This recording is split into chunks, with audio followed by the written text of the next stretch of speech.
چند دھاگے ہیں جن میں بندہ بندھا ہوتا ہے. وہ پرواز بھی کرنا چاہے تو اللہ تعالیٰ کی طرف پرواز نہیں کر سکتا. وہ دھاگے ہمارے دشمن ہیں، انہوں نے ہمیں گرفتار کیا ہوا ہے. کون کون سے دھاگے ہیں؟ بزرگ نے جو لفظ دشمن بنایا نا، وہ بڑا سوچ کے بنایا ہے.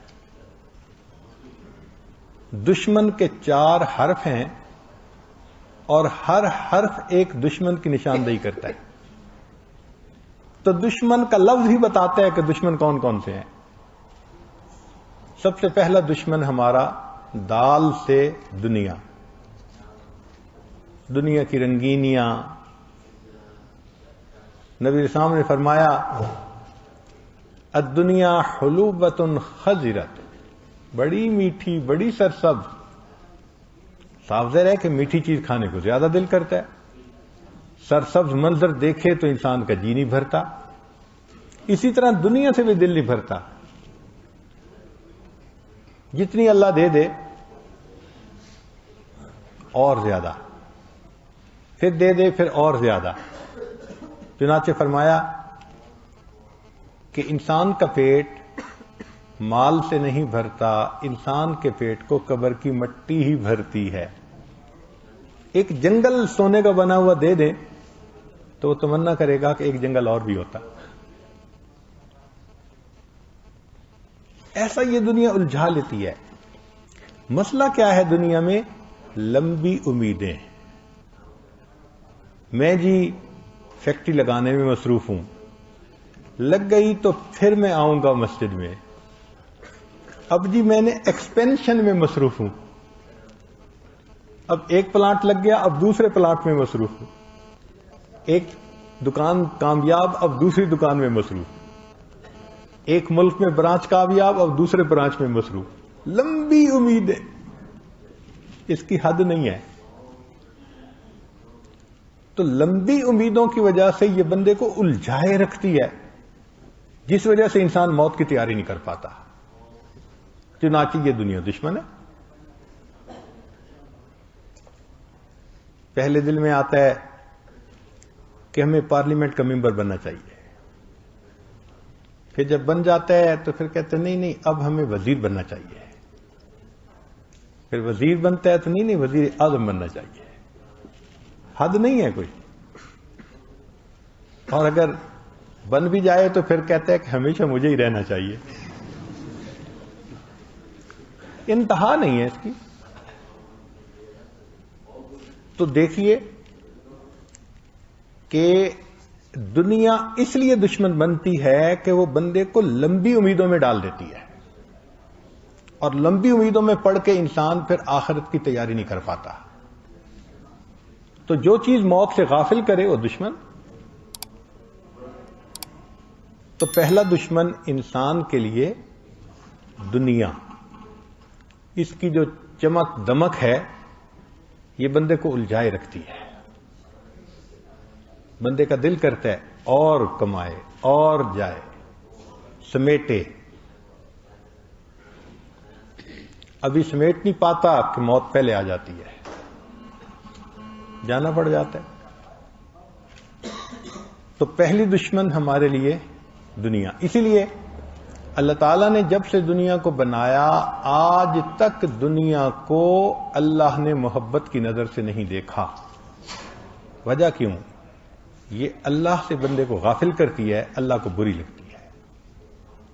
امتحان ہے نا. اللہ نے اس کو مختلف لذتوں سے، اس کے اوپر لذتوں کا پردہ ڈال دیا ہے، بندہ لذتوں میں مصروف. امام غزالی رحمۃ اللہ علیہ نے بڑی پیاری مثال سے بات سمجھائی. فرماتے ہیں ایک بندہ جا رہا تھا، پیچھے شیر دھاڑنے کی آواز آئی تو وہ گھبرایا. کوئی درخت بھی نہیں تھا کہ جس کے اوپر چڑھے، کنواں قریب تھا. اس نے کہا میں کنویں میں چھلانگ لگا لیتا ہوں، شیر چلا گیا تو باہر آ جاؤں گا. جب نیچے دیکھا تو کنویں کے پانی میں ایک سانپ تیر رہا تھا. اب وہ چھلانگ بھی نہیں لگا سکتا. پھر سوچا کہ اچھا یہ دیوار کے ساتھ گھاس اگی ہوئی ہے نا، میں اس کو پکڑ کے لٹک جاتا ہوں. تو کنویں کی دیوار کے گھاس کو پکڑ کے وہ لٹک گیا. اوپر شیر انتظار کر رہا ہے، نیچے سانپ اس کے انتظار میں ہے، اور یہ درمیان میں گھاس پکڑ کے لٹک رہا ہے. اتنے میں اس نے کیا دیکھا کہ دو چوہے ہیں، ایک کالا اور ایک سفید، اور وہ اسی گھاس کو کاٹ رہے ہیں جس کو پکڑ کے لٹک رہا تھا. اور پریشانی. اب اس نے دائیں بائیں دیکھا تو اسے اپنے قریب ایک شہد کا چھتا نظر آیا. مکھیاں نہیں تھی مگر وہ شہد سے بھرا ہوا تھا. اب اس کے دل میں یہ خیال آیا ذرا چکھوں تو صحیح اس کا ذائقہ کیسا ہے. تو اس نے ایک ہاتھ سے گھاس کو پکڑا اور دوسری انگلی سے، ہاتھ کی انگلی سے اس نے شہد کے لگا کے جو منہ میں ڈالا تو وہ تو بہت ٹیسٹی، بہت مزیدار. اب وہ شہد چاٹنے میں لگ گیا. جب شہد چاٹنے میں لگ گیا، نہ اسے شیر یاد ہے، نہ اسے سانپ یاد ہے، نہ اس کو سفید کالا چوہا یاد ہے، بس وہ شہد چاٹنے میں لگا ہوا ہے. امام غزالی رحمۃ اللہ فرماتے ہیں، اے انسان تیرا یہی معاملہ، موت تیرے پیچھے شیر کی طرح لگی ہوئی ہے، اور قبر کا عذاب سانپ کی طرح تیرے انتظار میں ہے، اور تو زندگی کی یہ کمزور سی گھاس پکڑ کے لٹک رہا ہے، اور دن اور رات یہ سفید اور کالا چوہا ہیں جو گھاس کو کاٹ رہے ہیں، اور یہ دنیا کی لذتیں یہ شہد ہے، اور تو شہد چاٹنے میں لگا. اور واقعی بندہ اتنا خواہشات میں پڑ جاتا ہے اس کو احساس ہی نہیں ہوتا، موت یاد ہی نہیں ہوتی. تو اس لیے کیونکہ انسان لمبی امیدوں میں پڑ جاتا ہے، موت سے غافل ہو جاتا ہے، اس لیے دنیا دشمن ہے. دوسرا دشمن ہمارا، دشمن کے لفظ میں دوسرا حرف کون سا ہے؟ شین. شین سے شیطان. یہ بدبخت ہمارا پکا دشمن ہے. رب کریم نے فرمایا ان الشیطان لکم عدو فاتخذوہ عدوا. شیطان تمہارا دشمن ہے، تم اس کو پکا دشمن ہی بنا کے رکھو. یہ چاہتا ہے کہ میں اللہ کے دربار سے دھتکارا گیا، انسان بھی ایسا ہی عمل کرے کہ یہ بھی دھتکارا جائے. چنانچہ وہ انسان کے ایمان کا دشمن ہے. ہر وقت اس کوشش میں ہے کہ کوئی ایسا گناہ کروائے کہ جس گناہ سے ایمان ختم ہو جائے. یہ ٹارگٹ ہے. وہ کبھی انسان کا خیر خواہ نہیں ہو سکتا، ہمیشہ بدخواہ ہوگا. اور یہ بھی مصیبت کہ وہ ہمیں دیکھتا ہے، ہم اسے نہیں دیکھ سکتے. نوجوان سوچتے ہیں کبھی نظر آ جاتا تو چلو جو جوتے ہم بھی لگا لیتے، لیکن نہیں، وہ دیکھتا ہے ہم نہیں دیکھتے. پھر اس کو کھانے پینے کا مسئلہ بھی نہیں، ہمیں تو ضرورتیں ہیں، حاجتیں ہیں سونے کی، نہ اسے سونا نہ اسے کھانا پینا. وہ بدبخت بنفس خبیث ہر وقت ہمارے ساتھ موجود، بہکانے کے لیے. پھر اس کی عیال بھی بہت ساری ہے. چنانچہ ایک بندے کے ساتھ ایک شیطان نہیں ہوتا. حدیث پاک میں ہے غیر محرم عورت گھر سے باہر نکلتی ہے، اس کے ساتھ 70 شیطان پیچھے چلتے ہیں. اب ایک ایک کے ساتھ 70 شیطان. اور وہ کیا کرتے ہیں کہ بس انسان کے ذہن میں آئیڈیا ڈالتے رہتے ہیں، یہ گناہ یہ گناہ. وہ مزین کر کے اعمال کو پیش کرتے ہیں جو بندہ کر رہا ہوتا ہے.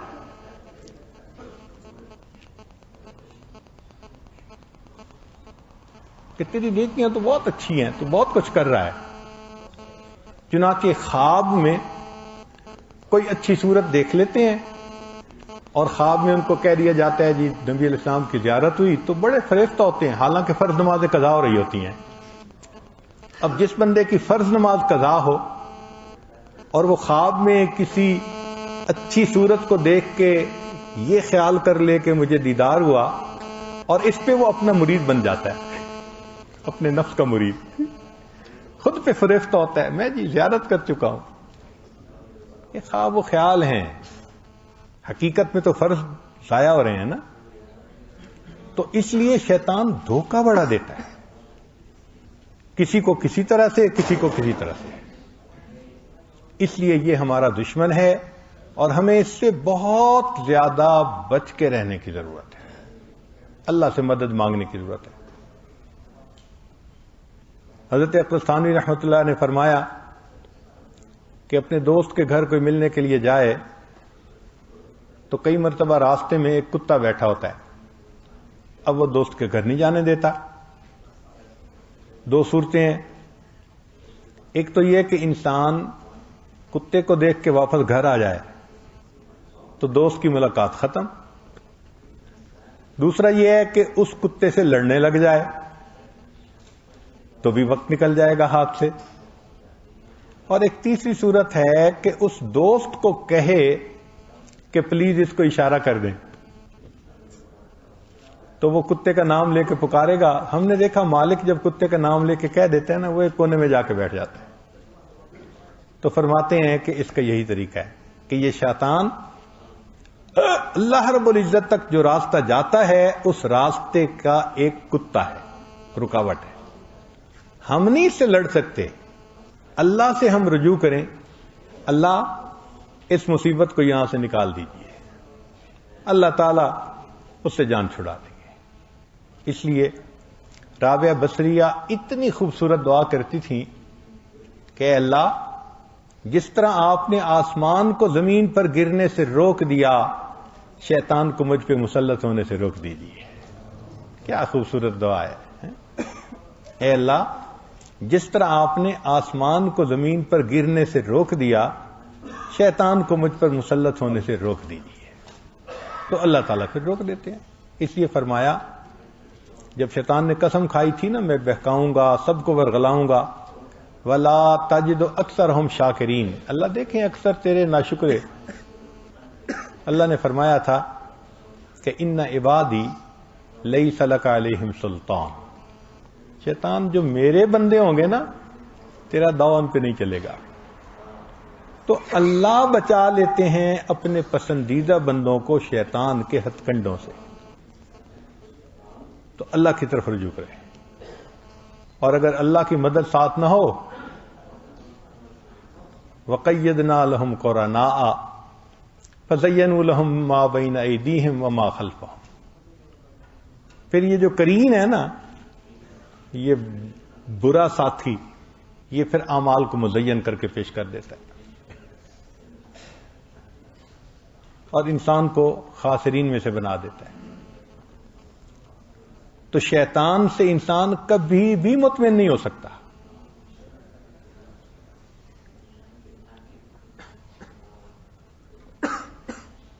ہمارے حضرت مرشد عالم رحمۃ اللہ علیہ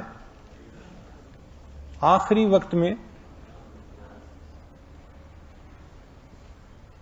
حضرت مولانا عبد الشکور صاحب اور ان حضرات کو فرمایا کہ یاسین پڑھو. تو یاسین پڑھنے لگ گئے.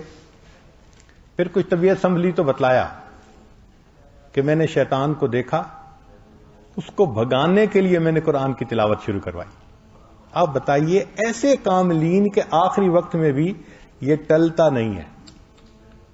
امام احمد بن حنبل رحمۃ اللہ علیہ آخری لمحے میں شاگرد کلمہ پڑھ رہے ہیں اور حضرت جواب میں فرماتے ہیں لا، پھر کہتے ہیں لا. جب چند دفعہ لا کہا تو شاگرد بڑے کنفیوز کہ پورا کلمہ کیوں نہیں پڑھ رہے. اللہ نے کیا صحت کچھ بہتر ہو گئی تو شاگردوں نے کوشچن پوچھا کہ حضرت ہم کلمہ پڑھ رہے تھے، آپ صرف لا پڑھ رہے تھے. حضرت نے فرمایا اس وقت شیطان بدبخت میرے سامنے تھا اور مجھے کہہ رہا تھا احمد بن حنبل تو ایمان بچا کے چلا گیا، اور میں کہہ رہا تھا لا، ابھی نہیں. اے شیطان بدبخت، جب تک میرا آخری سانس نکل نہیں جاتا میں تیرے مکر سے امن میں نہیں. تو آخری لمحے تک ہمیں یہ خطرہ سر پہ ہے. چین کی بنسی دنیا میں نہیں بجا سکتے کہ جی اب پرواہ نہیں ہے. فکر لگی ہوتی ہے.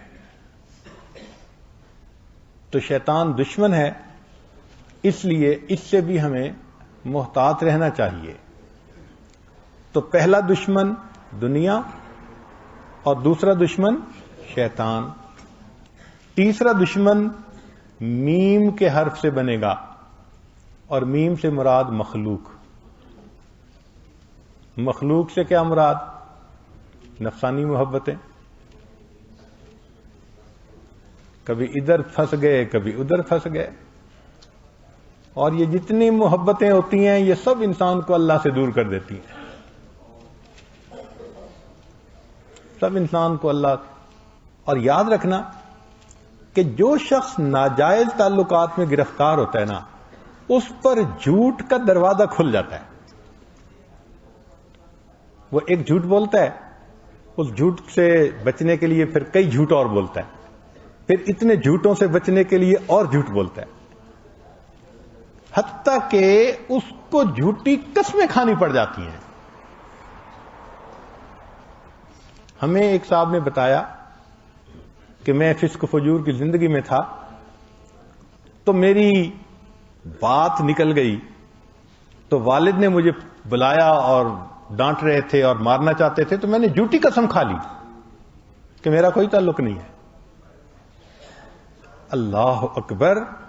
اور اس کی آنکھوں سے آنسو ٹپک رہے تھے کہ اب مجھے احساس ہوا کہ میں نے کتنا بڑا گناہ کیا کہ میں نے صرف والد کی سزا سے بچنے کے لیے یہ کہا تھا کہ اگر میرا اس کے ساتھ تعلق ہو تو مجھے کلمے پہ موت نہ آئے.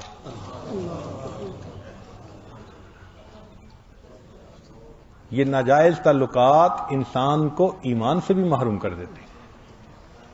اس لیے مخلوق کی نفسانی شیطانی محبتیں یہ دشمن ہیں. تو پہلا دشمن دنیا، دوسرا دشمن شیطان، تیسرا دشمن مخلوق، اور چوتھا دشمن نون سے نفس انسان کا، ہمارا اپنا نفس. یہ بھی بدبخت ہے ہمارا اور دشمن بھی ہمارا ہے. باجی بستامی رحمۃ اللہ فرماتے تھے کہ مجھے خواب میں اللہ رب العزت کا دیدار ہوا. میں نے پوچھا اللہ میں آپ تک آنا چاہتا ہوں. فرمایا دع نفسک وتعال، اپنے نفس کو دور کر لو اور میرے تک آ جاؤ. تو نفس کو قابو کرنا، اس کی اصلاح کرنا، اس کی خواہشات کو توڑنا، یہ اہم ہے. اس کے بغیر اللہ کا وصل حاصل نہیں ہو سکتا. ہم اپنی زندگیوں کو دیکھیں، اللہ اکبر، ہم نفس کے پجاری بنے پھرتے ہیں. یہ خواہش ہے تو ادھر لپک پڑے، یہ خواہش ہے تو ادھر لپک پڑے.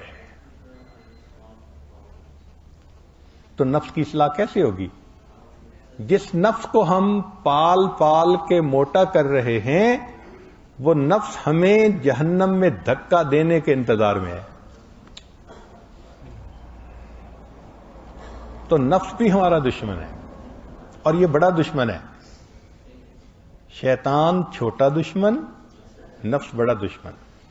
اللہ تعالیٰ نے قرآن مجید میں شیطان کے مکر کے بارے میں فرمایا ان کید الشیطان کان ضعیفا، کہ شیطان کے مکر کمزور ہیں. لیکن انسان کے نفس کا جہاں تذکرہ آیا اللہ فرماتے ہیں اور تو ان کیدکن عظیم، تمہارے مکر تو بہت بڑے ہیں. تو شیطان کے مکر کمزور اور انسانی نفس کے مکر بہت بڑے. جب تک نفس شیطان کا ساتھ نہ دے شیطان غالب نہیں آ سکتا. گھر کا بھیدی لنکا ڈھائے، یہ گھر کا بھیدی ہے، یہ انسان کو شکست دینے میں زیادہ اہم کام کرتا ہے. تو اس لیے اس نفس کو بھی اپنا دشمن سمجھیں. یہ خلاف شرع کام کے لیے کہے تو مت مانے. اچھا یہاں ایک سوال پیدا ہوتا ہے کہ دشمن نفس بھی ہے، دشمن شیطان بھی ہے، مگر دونوں کے آبجیکٹو ڈیفرنٹ ہیں. یہ ذہن میں رکھیے گا. نفس کا مقصود مختلف، شیطان کا مقصود مختلف. نفس کا مقصود ہے لذت پانا، بس اس کو جائز لذتیں دے دو پھر بھی خوش ہے، ناجائز ملیں تو بھی خوش ہے، اس کو لذت چاہیے. تو شیطان کا مقصود لذت ہے، لطف اندوز ہونا نفس کا. لیکن شیطان کا مقصود لذتیں نہیں ہیں، وہ لذتوں میں انسان کو اس لیے ڈالتا ہے کہ ان کو ایمان سے محروم کر سکے. اس کا ہمیشہ ذہن ادھر ہے کہ ایمان سے یہ محروم ہو کسی طرح. اس لیے اگر انسان شیطان کی بات نہ مانے تو وہ ایک آئیڈیا کے بعد دوسرا آئیڈیا دے دیتا ہے. ہمارے مشائخ نے کہا وساوس شیطان کی طرف سے بھی ہوتے ہیں، وساوس نفس کی طرف سے بھی ہوتے ہیں. فرق کیسے کریں؟ تو فرق بڑا آسان ہے. اگر دل میں گناہ کا خیال آیا، آپ اس کو ریزسٹ کریں، اس کا دفاع کریں کہ نہیں مجھے نہیں کرنا. آپ دیکھیں گے کہ تھوڑی دیر میں دوسرے گناہ کا خیال آئے گا، اچھا یہ نہیں کرتے تو یہ کر لو، اور آپشن آ جائے گی. اس سے بھی انکار کرو تو تیسرا خیال آ جائے گا. جب ایک کے بعد دوسری آپشن سامنے آئے، اس کا مطلب یہ کہ شیطان انسان کو یہ وسوسہ ڈال رہا ہے. نفس کا معاملہ یہ ہے کہ نفس کو اگر وسوسہ ڈالے کہ گناہ کرنا ہے تو اس کی مثال ضدی بچے کی مانند ہے. اس کو وہی چیز لے کے رہنا ہے جو مرضی ہو جائے. تو جب کسی گناہ پر طبیعت میں اصرار ہو، یہ نفس کی طرف سے ہے، اور جب آپشنز آئیں آگے پیچھے تو یہ شیطان کی طرف سے ہے. بہرحال یہ چار چیزیں ہیں جنہوں نے انسان کو گرفتار کیا ہوتا ہے. ان چاروں گرفتاریوں سے نجات پانی پڑتی ہے، تب پرندہ آزاد ہوتا ہے اور وہ اللہ کی طرف پرواز کرتا ہے. اب سوچئے، ہم تو چاروں کے چاروں میں گرفتار، چار دھاگوں سے بندھے ہوئے ہیں، کیسے پرواز کریں گے؟ اب اس پرواز کرنے کے لیے رجوع اللہ، کہ اللہ تعالیٰ ہی دل سے دنیا کی محبت نکال دے، اللہ تعالیٰ ہی شیطان سے پناہ دے، اللہ تعالیٰ ہی ہمارے نفس کو زیر کر دے، اور اللہ تعالیٰ ہی ہمارے لیے مخلوق کی محبتوں کو ختم فرما دے جو نفسانی شیطانی ہے. ان چاروں کو کرنے کے بعد پھر اللہ کی طرف انسان کی پرواز شروع ہوتی ہے. تو اب غور کیجئے کہ اگر ہم ان چاروں میں کسی ایک میں بھی الجھے ہوئے ہیں تو ابھی تو پرواز ہی شروع نہیں ہوئی. اس پہ محنت کی ضرورت ہے، اس کے لیے مشاہدے کی ضرورت ہے، مجاہدے کی ضرورت ہے کہ ہم خوب مجاہدہ کریں اور اللہ کی طرف رجوع کریں کہ اللہ ان چار دشمنوں سے ہماری جان چھڑا دی. ہمیں اپنی اوقات کا پتہ نہیں کہ کتنے کمزور ہیں، حالات کو بدلنے کی کوشش میں لگے ہوئے ہیں. بھئی حالات کا بنانے والا، بھیجنے والا اللہ رب العزت ہے، وہ مغیر الاحوال ہیں. جب چاہتے ہیں حالات کو جیسا چاہتے ہیں بدل دیتے ہیں. تو یہ تو حکم پروردگار کا ہوگا تب بدلیں گے. دنیا کے کہنے سے حالات بدلتے تو دنیا جنت نہ بن جاتی، ہر بندہ اپنی من مرضی کی زندگی گزار رہا ہوتا. تو ایک ترتیب ہے اللہ رب العزت کے ہاں. چنانچہ ہمارے مشائخ نے چار باتیں کہی ہیں، لوہے کی لکیر ہے. جب آزمائیں گے ان باتوں کو کھرا پائیں گے. پہلی بات کہ جو شخص اپنے اعمال کو سنوار لیتا ہے اللہ تعالیٰ اس کے حالات کو سنوار دیتے ہیں. جو شخص اپنے اعمال کو سنوار لیتا ہے اللہ تعالیٰ اس کے حالات کو سنوار دیتے ہیں. ہم اس کوشش میں لگے ہوئے ہیں کہ حالات پہلے سنوریں پھر اعمال سنواریں گے. آپ بات کریں دوست سے، بھئی آپ مسجد میں نظر نہیں آتے، کچھ کاروباری حالات ٹھیک نہیں، ٹھیک ہو گئے تو میں مسجد میں آؤں گا. یعنی ہم چاہتے ہیں حالات پہلے ٹھیک ہوں، اعمال بعد میں ٹھیک ہوں گے. کیسے ترتیب الٹ سکتے ہیں ہم؟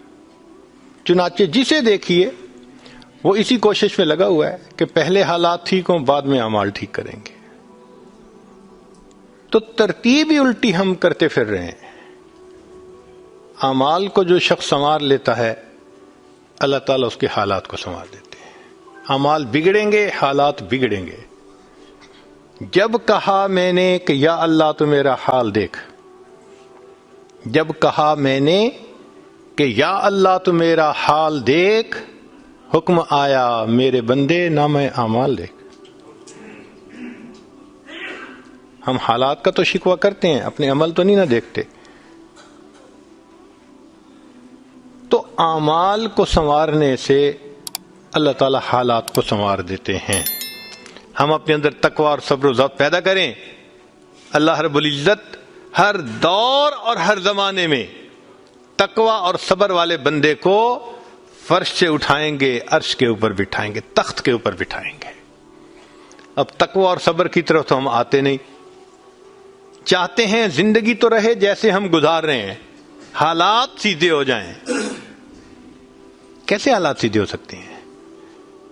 سمپل سی مثال ہے کہ بجلی سے ایک مشین چلتی ہے. اب ایک بندہ مشین کو روکنا چاہتا ہے، ایک ہی ترتیب ہے کہ پیچھے سے بٹن بند کرو. آپ بٹن بند نہیں کریں گے، ہاتھ سے مشین کو پکڑ کے روکنے کی کوشش کریں گے، ہاتھ کٹوا بیٹھیں گے. سارا دن زور آزمائی کریں گے، مشین کہاں رکے گی؟ تو عقل مند بندہ مشین کو پکڑ کے نہیں کھڑا ہوتا، وہ سوئچ کو بند کرتا ہے. حالات کا سوئچ اللہ رب العزت کے ہاتھ میں ہے. تو ادھر رجوع کرنے کی بجائے کہ اللہ حالات کو ٹھیک کر دیجئے، ہم حالات کی مشین کے ساتھ کشتی کر رہے. کون ہمیں عقل مند کہے؟ تو پہلی بات، جو شخص اپنے اعمال کو ٹھیک کر لیتا ہے اللہ رب العزت اس کے حالات کو ٹھیک کر دیتے ہیں. دوسری بات، جو شخص اپنی آخرت کو سنوار لیتا ہے اللہ تعالیٰ اس کی دنیا کو سنوار دیتے ہیں. ہم پھر الٹے چاہتے ہیں کہ پہلے دنیا سنورے پھر ہم آخرت سنواریں گے. یہاں پھر ہم غلطی کرتے ہیں. دن رات دنیا سنوارنے میں لگے ہوئے ہیں، پزل بنی ہوئی ہے. ایک حصہ جوڑتے ہیں تو دوسرا ٹوٹتا ہے، وہ توڑتے ہیں تو پہلا ٹوٹتا ہے. ہر بندہ لگا ہوا ہے اسی کوشش میں. تو اللہ رب العزت کے ہاں ترتیب یہ ہے. اس کی مثال اگر دیکھنی ہو، صحابہ رضی اللہ عنہ کی مبارک زندگیوں کو دیکھیے. انہوں نے اپنی آخرت کو سنوارا، اللہ نے اس کے نتیجے میں ان کی دنیا کو سنوار دیا. بات کیا تھی کہ نہ کیسر و کسرا سے دبے چند وہ لوگ کے اونٹوں کے چرانے والے، اور جن کو کافور پہ ہوتا تھا نمک کا دھوکا، بن گئے دنیا کی تقدیر بدلنے والے.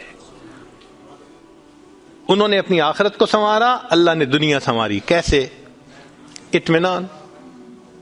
اتنا اطمینان کہ یمن سے جوان عورت چلتی ہے اور مدینہ طیبہ پہنچتی ہے، اور پورے راستے میں کوئی اس کی طرف آنکھ اٹھا کر دیکھنے والا نہیں ہوتا. اللہ نے مال و دولت کے اتنے ڈھیر عطا کیے تھے. انس اللہ عنہ کہتے ہیں کہ میں لکڑی کاٹنے والے کلہاڑے سے سونے کی اینٹوں کو توڑا کرتا تھا. اب لکڑی کے کلہاڑے سے جو سونا ٹوٹے گا وہ تولوں میں اور گراموں میں تو نہیں نہ ہو سکتا. اللہ نے اتنی دولت ان کے قدموں میں ڈال دی تھی. بچہ پیدا ہوتا تھا، اس کا روزینہ متعین تھا. سیدنا عمر رضی اللہ عنہ نے ایک رات دیکھا، ایک عورت چھوٹے سے بچے کو روٹی کا ٹکڑا کھلانے کی کوشش کر رہی ہے، بچہ رو رہا ہے. پوچھا کیوں کر رہی ہو؟ کہنے لگی کہ امیر المومنین نے قانون بنایا ہوا ہے کہ جب بچہ دودھ چھوڑے گا پھر ہم بیت المال سے روزینہ متعین کریں گے، تو میں کوشش کر رہی ہوں. عمر رضی اللہ عنہ آئے، بہت روئے. صحابہ کہتے ہیں کہ اس دن فجر کی نماز پڑھائی، قرات کے اندر اتنا گریا اور بکا تھا کہ ہمیں سمجھنا مشکل ہو رہا تھا. اتنا رو رہے تھے. ہم حیران تھے آج امیر المومنین کو کیا ہوا. نماز پڑھانے کے بعد منبر پر بیٹھے، عمر کے اوپر اللہ رحم کرے، اس نے کتنے بچوں کی جان لی ہوگی. مقصد یہ تھا کہ میں نے جو یہ قانون بنایا تو کتنی ماؤں نے معصوم بچوں کے دودھ چھڑوائے ہوں گے اور وہ دودھ سے محروم ہوئے ہوں گے میری وجہ سے. پھر اعلان فرمایا کوئی ماں بچے کو دودھ جلدی مت چھڑوائے، جس دن بچہ پیدا ہوگا اسی دن بیت المال سے وظیفہ متعین کر دیا جائے گا. آج سے 1400 سال پہلے ہے. تو انہوں نے اپنی آخرت کو سنوارا، رب کریم نے اس کے بدلے ان کی دنیا کو سنوار دیا. قرآن مجید میں اللہ تعالیٰ فرماتے ہیں وَلَوْ أَنَّ أَهْلَ الْقُرَىٰ آمَنُوا وَاتَّقَوْا، اگر یہ بستی دیسوں والے ایمان لاتے، تقوی کو اختیار کرتے، لَفَتَحْنَا عَلَيْهِمْ بَرَكَاتٍ مِّنَ السَّمَاءِ، ہم ان کے لیے آسمان سے برکتوں کے دروازے کھول دیتے. تو ترتیب یہی ہے کہ جو آخرت کو سنوارتا ہے اس کوشش میں لگتا ہے، دنیا اس کا سایہ ہے. اللہ دنیا کو خود بخود سنوار دیتے ہیں، الگ سے محنت نہیں کرنی پڑتی. مثال کے طور پہ جو بندہ سچ بولتا ہے تجارت میں، اللہ تعالیٰ اس کی تجارت کو خود سنوار دیتے ہیں. قسم اٹھا کے یہ بات کہی جا سکتی ہے کہ سچ بولنے والا تاجر کبھی مفلس نہیں ہو سکتا.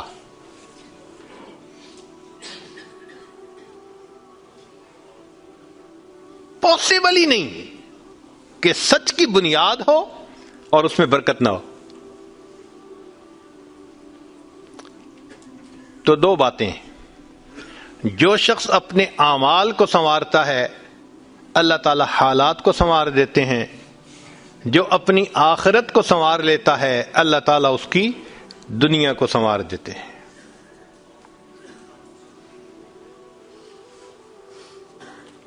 ہارون رشید اپنی کھڑکی میں سے نیچے دیکھ رہا ہے، مسجد کے دروازے پر امام ابو یوسف رحمۃ اللہ علیہ تشریف لا رہے ہیں اور ان کے پیچھے دو شاگرد ساتھ ساتھ جڑے ہوئے ہیں. دونوں چاہتے ہیں کہ میں جوتے اٹھاؤں، ہر ایک اس کوشش میں ہے. جب امام ابو یوسف رحمۃ اللہ نے جوتے اتارے تو ان میں سے ایک بچے کا ہاتھ ایک جوتے پہ پڑا، دوسرے کا ہاتھ دوسرے جوتے پہ پڑا. دونوں نے ایک ایک جوتا اٹھا لیا.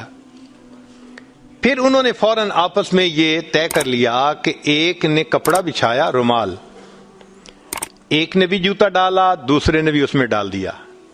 ایک نے ایک طرف سے پکڑ لیا، دوسرے نے دوسری طرف سے، کہ دونوں کو جوتے اٹھانے کا اجر مل جائے. حضرت آگے جا رہے ہیں اور پیچھے دو طالب علم اس طرح جوتے لے کے جا رہے ہیں کہ رومال کے اندر جوتے ہیں، ایک نے بھی پکڑا ہوا ہے دوسرے میں بھی پکڑا ہوا ہے. ہارون رشید نے دیکھا تو ٹھنڈی سانس لی. بیوی نے پوچھا ہارون رشید کیا ہوا؟ کہنے لگا یوں تو دنیا ہمیں بادشاہ کہتی ہے، ہمارے جوتے اٹھانے کے لیے بھلا کون جھگڑتا ہے. یوں تو دنیا ہمیں بادشاہ کہتی ہے، ہمارے جوتے اٹھانے کے لیے بھلا کون جھگڑتا ہے. جو آخرت سنوارتا ہے اللہ ایسے دنیا سنوارتے ہیں کہ دنیا جوتے اٹھانے کے لیے جھگڑتی ہے آپس میں. تو فرمایا کہ جو اپنی آخرت کو سنوار لیتا ہے اللہ تعالیٰ اس کی دنیا کو سنوار دیتے ہیں. چنانچہ ایک سیاح ہندوستان آیا گھومنے پھرنے کے لیے، اجمیر شریف بھی گیا. وہاں اس نے حضرت خواجہ معین الدین چشتی اجمیری رحمۃ اللہ علیہ کے مزار پہ دیکھا مسلمان بھی آ رہے ہیں اور ہندو بھی آ رہے ہیں اور سکھ بھی آ رہے ہیں. اللہ کی شان، اللہ رجوع دے دیتا ہے نا، سبھی آ رہے ہیں دعائیں مانگ رہے ہیں. تو وہ بڑا حیران کہ ہر کمیونٹی کے لوگ آ رہے ہیں، ہر مذہب کے لوگ آ رہے ہیں. تو جب واپس گیا تو بیوی نے پوچھا کہ بتائیں آپ نے کون سی انوکھی چیز وہاں دیکھی؟ تو اس نے کہا ہاں میں نے ایک چیز انوکھی دیکھی کہ ایک شخص قبر میں لیٹا ہوا تھا مگر لوگوں کے دلوں پر حکومت کر رہا تھا. ایک شخص قبر میں لیٹا ہوا تھا مگر لوگوں کے دلوں پہ حکومت کر رہا تھا. اللہ تعالیٰ یوں دنیا سنوارتے ہیں. تو دو باتیں، جو شخص اپنی اعمال کو سنوار لیتا ہے اللہ تعالیٰ اس کے حالات کو سنوار دیتے ہیں، اور جو شخص اپنی آخرت کو سنوار لیتا ہے اللہ تعالیٰ اس کی دنیا کو سنوار دیتے ہیں۔ تیسری بات کہ جو شخص اللہ رب العزت سے اپنے تعلق کو سنوار لیتا ہے اللہ مخلوق سے اسے تعلق کو سنوار دیتے ہیں۔ آج ہم چاہتے ہیں چچا راضی ہو جائے، پھپھو راضی ہو جائے، بہن راضی ہو جائے، اور عجیب بات ہے یہ رشتہ داریوں کے معاملے ہیں ہی ایسے، کھاؤں کدھر کی چوٹ بچاؤں کدھر کی چوٹ، سمجھ نہیں لگتی کہ سب کو کیسے راضی کیا جائے۔ انسان حیران ہوتا ہے، اور جی ہم تو سب کے ساتھ اچھا کرتے ہیں مگر پتہ نہیں رشتہ دار ہم سے راضی نہیں ہوتے۔ اس کے پیچھے بھی راز ہے، کیوں کہ ہم نے اللہ سے اپنے تعلق کو تو سنوارا نہیں ہوتا، مخلوق سے تعلق کیسے سنورے گا؟ تو فرمایا کہ جو شخص اللہ رب العزت سے اپنے تعلق کو سنوار لیتا ہے اللہ تعالی مخلوق کے ساتھ اس کے تعلق کو سنوار دیتے ہیں۔ اگر اس کی مثال دیکھنی ہے تو نبی علیہ الصلوۃ والسلام کی مبارک زندگی کو دیکھیے۔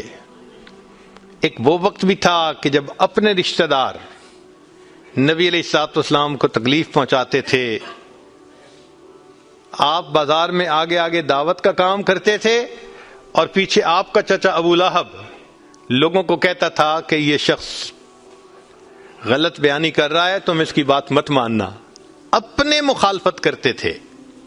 ایک وہ وقت بھی تھا۔ پھر ایک وہ وقت آیا کہ جب اپنوں نے مکہ مکرمہ میں جینا تنگ کر دیا، اور نبی علیہ الصلوۃ والسلام نے بیت اللہ کو دیکھ کر کہا بیت اللہ میں تجھے کبھی نہ چھوڑتا مگر مکہ کے رہنے والے مجھے یہاں بسنے نہیں دیتے۔ مبارک آنکھوں میں آنسو تھے اور اللہ کے حبیب جدا ہو رہے تھے۔ پھر کیا ہوا؟ 10 سال کے ہی عرصے میں حالات نے وہ پلٹا کھایا کہ جب آپ آ کر فاتح مکہ بن کر بیٹھے تو وہی قریش تھے جو قدموں میں آ کر پڑ گئے اور انہوں نے آپ کی غلامی اختیار کر لی۔ ہندا نے کہا جتنے خیمے دنیا میں تھے سب سے زیادہ آپ کے خیمے سے مجھے نفرت ہوا کرتی تھی، آج جتنے خیمے ہیں سب سے زیادہ محبت مجھے آپ کے خیمے سے ہے۔ اللہ اکبر کبیرہ۔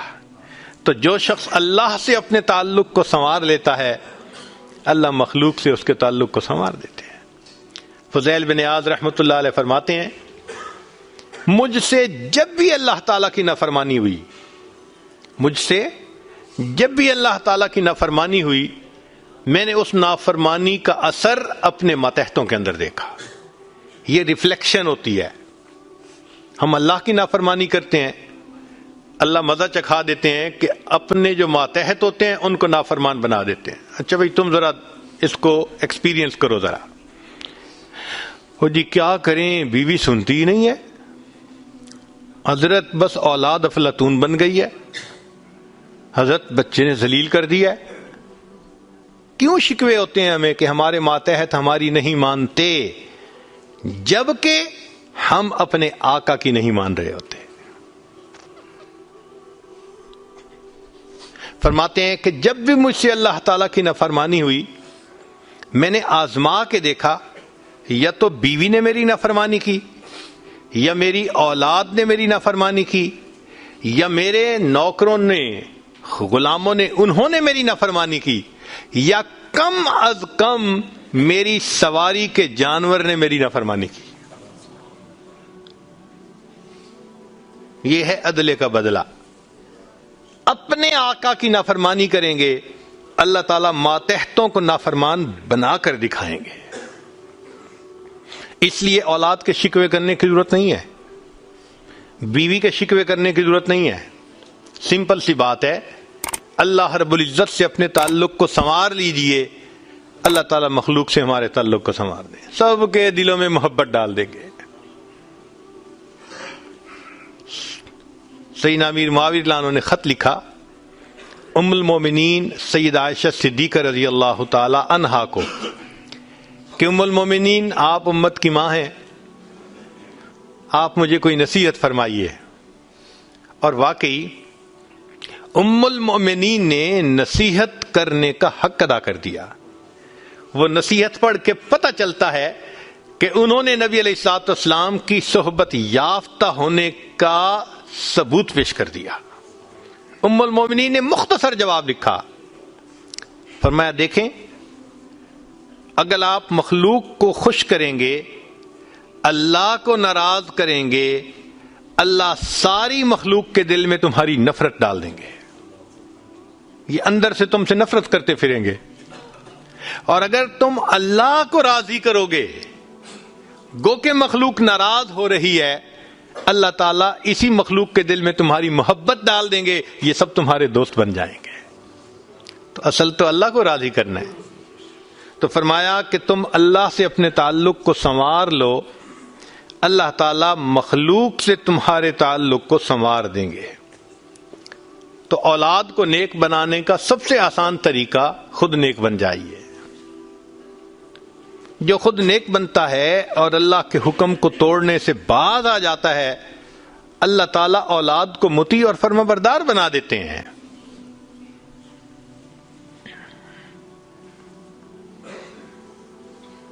تو اب تک 3 باتیں. جو شخص اپنے اعمال کو سنوار لیتا ہے، اللہ تعالیٰ اس کے حالات کو سنوار دیتے ہیں.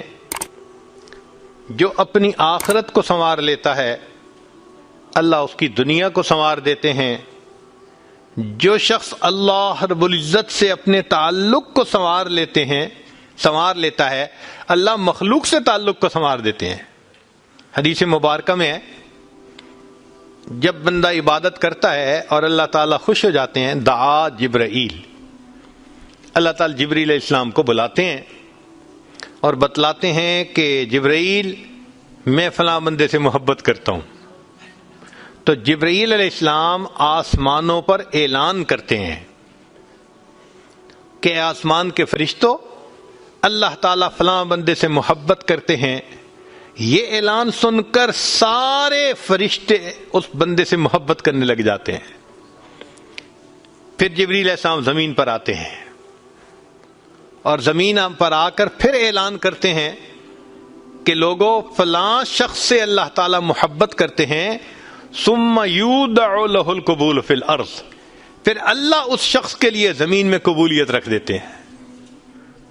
پرائے اپنے بن جاتے ہیں، دشمن دوست بن جاتے ہیں، مخالفین کے دلوں میں بھی اللہ ان کی محبت اور عظمت ڈال دیتے ہیں.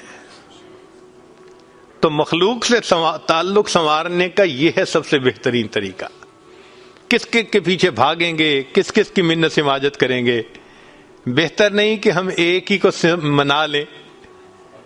جس نے اللہ کو منا لیا، اللہ تعالیٰ مخلوق کے ساتھ اس کے تعلق کو سارا ٹھیک فرما دیں گے.